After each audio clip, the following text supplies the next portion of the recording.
Alors ça, c'est un gros chapitre qui nous tient à cœur et où je vais devoir passer vite, qui est celui de la voie qui est donnée à l'excellence française en matière d'alpinisme et de montagne, et de transformation aussi de la profession absolument essentielle.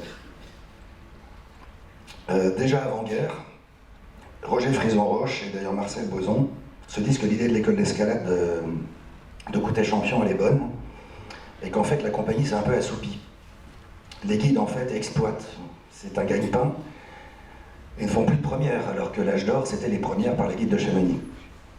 Il y a des exceptions bien sûr, il y a Marcel Boson, compagnon de cordée d'Armand Charlet, qui est l'étendard de la compagnie, qui a 2000 courses à son actif, 2000 ascensions au début des années 50, qui a fait une quinzaine de premières, qui a un col qui porte son nom, mais à part lui, tout ça est un peu mou, et la compagnie des guides se coopte. Certes, on passe un examen quand on veut devenir guide, mais d'aucuns disent qu'ils ne sanctionnent pas vraiment le talent ni la technique, parce qu'en fait on se connaît et qu'on sait que c'est le fils d'un tel et que ça devrait le faire. Quand la guerre arrive, Édouard Frando, qui est le deuxième étranger à être admis à la compagnie des guides en 1939, tient à bout de bras l'école nationale de ski, puisqu'avec le ski commençant, l'école a été créée en 1933, avec notamment Émile Allais qui diffuse sa technique. Elle a été nationalisée en 1936 par Léo Lagrange, et elle survit à la défaite en juin 40, et Frando continue de porter cette école qui bouge sans cesse d'endroit entre l'été et l'hiver, avec l'aide bientôt à partir de 1942 de René Beckert.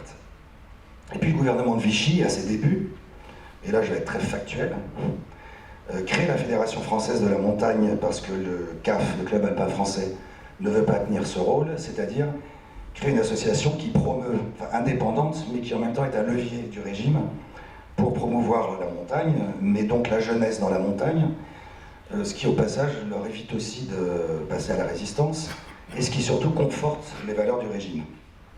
Et donc la FFM va financer, et la direction d'ailleurs des sports du gouvernement de Vichy, à partir de juillet 1943, va financer ce qui n'est plus l'École nationale de ski français, mais l'École nationale de ski et d'alpinisme, l'ENSA, qui prend ce nom le 13 novembre 1943 officiellement. Alors c'est une grande première, c'est le seul pays au monde qui dispose d'une école qui va former les guides et rendre ce qui avant était de la cooptation au sein de la compagnie quelque chose d'objectif. Alors, je vous rassure, quand l'ENSA a été créée, dès 1944, tous les cadres sont partis faire l'effort de guerre, ainsi que les stagiaires d'ailleurs, après le premier stage de chef de cordée, pour rejoindre l'effort de guerre et assurer la victoire en 1945. Mais quand j'en parlais avec René Boson, qui est une de mes sources merveilleuses depuis 10 ans, et vous connaissez tous René Boson, c'est quand même quelqu'un d'extrêmement, pour lequel on a beaucoup de respect et qui est droit dans ses bottes. Quand je lui raconte ça, il m'a dit mais pas du tout. L'ENSA, ça a été créé en 1949, avec la fusion de l'École nationale de ski du Collège des Pras. Bon, en fait, l'ENSA a été créée avant, elle a bien entendu été maintenue en 1945, elle forme des guides pour une clientèle privée. Le Collège des Pras existait déjà, et c'est Marcel Boson en 1942 qui a créé un peu l'embryon de ce collège, qui lui formait des guides pour des cordées collectives, et c'est très logiquement, pour faire des économies d'échelle, que les deux ont fusionné en 1949. Et ce qu'il faut en retenir, c'est pas tellement que l'ENSA a été créée sous l'occupation, ce qu'il faut en retenir, c'est que c'est Chamonix qui, dans le monde, a la première école qui forme des guides, premièrement, et deuxièmement, que ces guides dans la vallée sont formés à l'ENSA. C'est-à-dire que ce qui change, c'est qu'avant, on passait le stage, on l'avait en général de façon pas trop difficile, et puis on recevait son insigne au bureau des guides. Là, la différence, c'est que la loi, à partir de 1948, puis un décret en 1950, impose aux jeunes d'avoir au moins 23 ans, de passer un stage aspirant guide, d'avoir 2 ans d'expérience, puis de passer un stage de guide, et c'est l'éducation nationale qui remet le diplôme, et si le guide veut rester dans la vallée, il va au bureau des guides, et là c'était en général Camille Tournier qui lui remettait son insigne de guide. Ce changement profond a rendu à la compagnie son honneur, c'est comme ça que certains l'ont écrit, et a fait rebondir complètement l'alpinisme français dans ces années-là, a ouvert la compagnie, qui notamment, l'exemple le plus évident est Lachelal, Terret et Rébuffat, non chamonniard qui y rentrent, et a donc changé la donne. Alors quelques images pour l'illustrer, vous avez ici en 1951 à l'ENSA qui est encore au Splendide au Prat, cette belle maquette au 10 millième qui existe toujours, qui à l'époque était à l'ENSA, avec à gauche, derrière Maurice Herzog, M. Gillette, qui était le directeur de l'école, Gaston Roux, qui en gros représente l'éducation nationale, la direction de la jeunesse et des sports, Lachenal, qui sert un peu l'élève, Armand Charlet, professeur maître, qui est ravi de cette transformation qu'il a impulsée et qui va redorer le blason de la compagnie, qui monte l'aiguille du Dru, Pierre Curchot, et à droite, Robert Herzog, le père de Maurice, qui était le président de la section Paris-Chamonix du CAF. Et donc vous avez des photos de classe, ce qui est une nouveauté. Et puis autre nouveauté, après Jeanne Coutet qui a été reçu premier au stage de guide de 45, c'est des noms chamoniards qui sortent premiers. Donc vous avez en haut Jean-Louis Jon qui est en tournée de Lachenal, Terray et de Montdenis, qui vient en fait de Pralognan. Vous avez en dessous Fernand Roland qui est maire, donc il y a sur Arly, pardon. Et Fernand Roland est maire de Pralognan. C'est lui qui sort major en 1956 du stage de guide. Et puis en dessous, on a quand même mis Georges Payot, qui est félicité par André Contamine et par Armand Charlet, sorti premier du stage d'aspirant guide en 1958. En haut à droite, au passage, vous avez André Tournier qui assure un stagiaire, et en bas, une photo typique des stages d'entraînement dans les Buis du Peigne. Alors un autre sujet, là j'ai développé pas mal celui des guides et de l'ENSA, c'est que ces 15 années sont marquées par un clivage entre les guides et les sans-guides. Les gens ont peu d'argent, et donc se payer un guide c'est cher. Et pourtant le guide, malgré cela, ne gagne pas beaucoup d'argent. Et donc des sans-guides, emportés par les prouesses de certains qui, l'école de Fontainebleau, l'école du Saussois, l'école des Calanques, l'école de Baou-Saint-Jeannet à Nice, suivent des gens qui viennent défier sans guide, les guides, sur leur propre terrain, et faire les dernières premières du massif à leur place. Et donc ça crée un clivage entre des guides qui, au passage en plus, bientôt aux côtés de l'ENSA et de l'AHM assureront le secours en montagne, pour aller chercher des gens partis sans guide, au risque de leur vie. Donc ils perdent des clients, et en plus ils vont les chercher quand ils sont paumés en montagne. Alors on vous a mis en dessous les portraits de Terrer et Muffat et Lachenal. Et puis je voulais juste vous donner une indication sur cette photo-là, parce qu'elle peut faire couler beaucoup d'encre, donc autant l'expliquer. Vous savez qu'en 1941, la pointe Chamonix de l'aiguille de Blétière a été renommée, rebaptisée Pointe du Maréchal Pétain. Et on voit ici Armand Charlet, Georges Terre, Fernand Tournier, et puis un jeune compagnon hisser les couleurs nationales, je cite, au sommet de cette aiguille qui, à l'occasion, est rebaptisée aiguille du Maréchal Pétain. Alors, il ne faut pas oublier qu'à l'époque, on est le 3 juillet 1941, c'est-à-dire tôt dans la période de l'occupation. Ça fait 1 an seulement que la France a perdu la guerre. Et le maréchal Pétain incarne encore celui qui relève la tête. Il est acclamé par 100 000 personnes à Annecy, quelques mois plus tôt. Et c'est seulement quelques mois plus tard que Pierre Laval arrive au gouvernement et que le gouvernement de Vichy achève de basculer dans ce qui est tout à fait rejetable. Et donc cette photo, vous voyez qu'elle est empreinte de propagande, avec un Armand Charlet qui a son costume de légionnaire. C'est l'honneur de la France qui est retrouvé, et c'est Philippe Gossot, je pense, qu'une hypothèse que la corde qui est là est celle qui l'assure, mais en tout cas j'ai la preuve qu'il y était, c'est bien lui qui a pris la photo, fait cette photo et rédige un article dans un journal qui s'appelle Compagnon, et auquel, presque réquisitionné par Vichy, il est devenu secrétaire de rédaction, parce que il pouvait pas être, il n'y avait pas le choix. Et il a pris le choix parce que quelques semaines après avoir pris cette photo, il s'est rendu compte que le gouvernement dérivait. Il a fondé avec des collègues un journal de résistance camouflé qui s'appelait Marche, qui s'est sabordé au bout de 7 mois de harcèlement par le gouvernement de Vichy. Et il est activement rentré dans la résistance, dans plusieurs réseaux, avant de rejoindre Chamonix en 1943. Donc voilà, ça explique la complexité des choses. Un Gossot qui prend une photo propagandiste et qui 2 mois après a tout compris et est le premier à rentrer dans la résistance.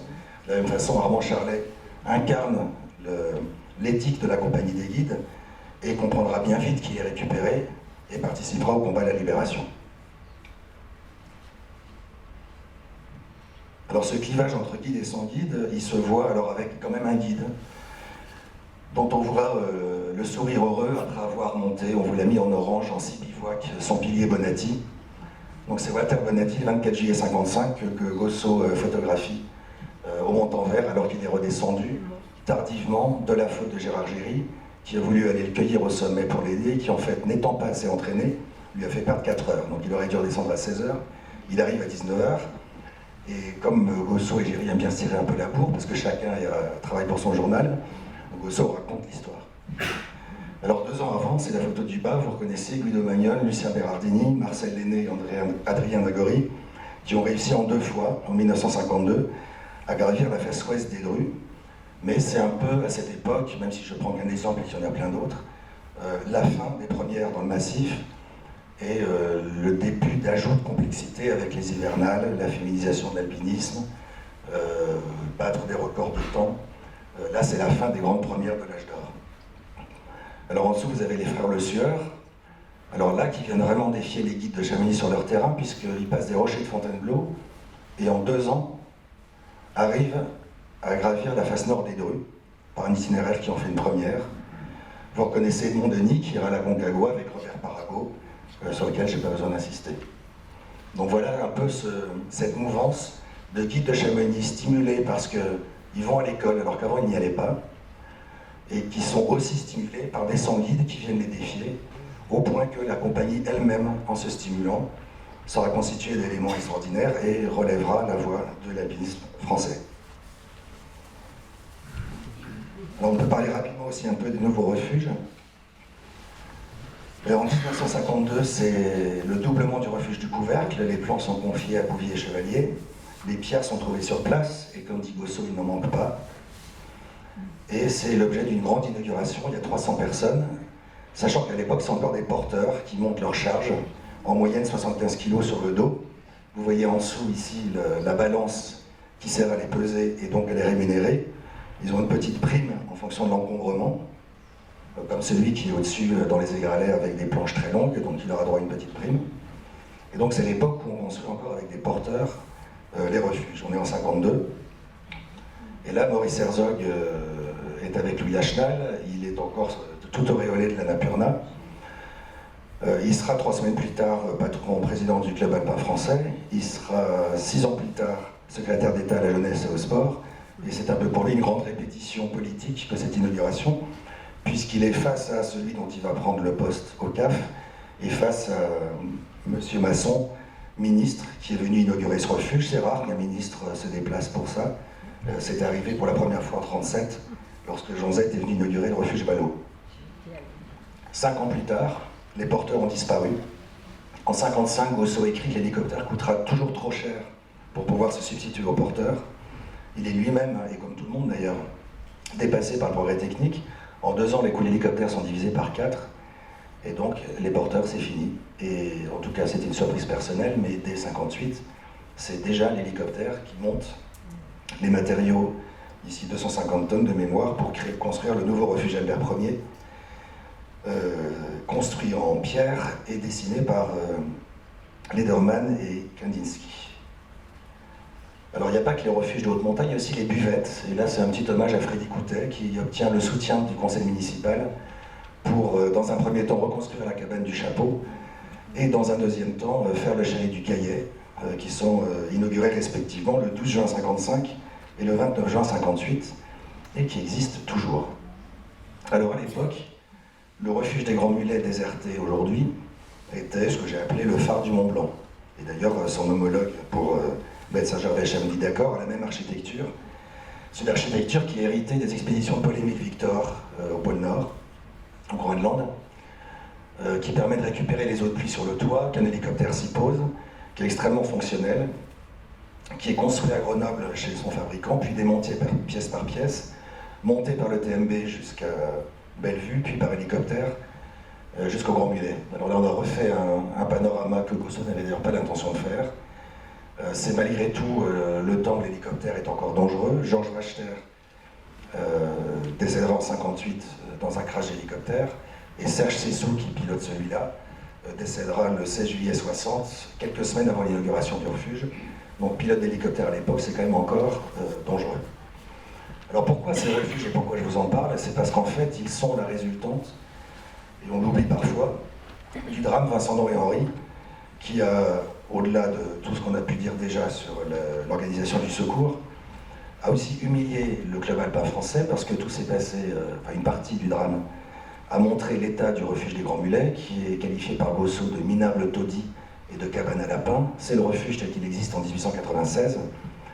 Et c'est le drame Vincent Noy-Henry qui va pousser l'État à subventionner le CAF et à construire ces 3 refuges modernes pour que la France, à la fois, arrête de se montrer aussi minable, entre guillemets, sur ces refuges et rattrape son retard par rapport aux Suisses et aux Italiens.